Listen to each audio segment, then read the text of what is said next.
ঢাকাই সিনেমার সুদর্শন নায়ক আমিন খান। 90 দশকে বাংলা সিনেমায় আগমন তার।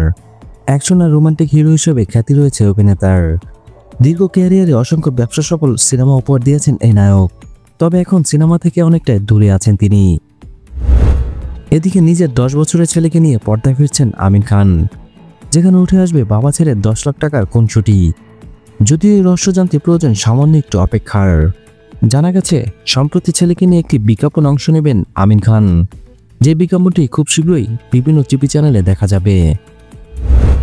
বিজ্ঞাপন চিত্রটি প্রসঙ্গে আমিন খান বলেন, ঢাকার কাছে শীতলক্ষ্যা নদীর তীরে একটি রিসোর্টে মনোরম প্রাকৃতিক লোকেশনে বিজ্ঞাপন চিত্রটি ধারণ করা হচ্ছে।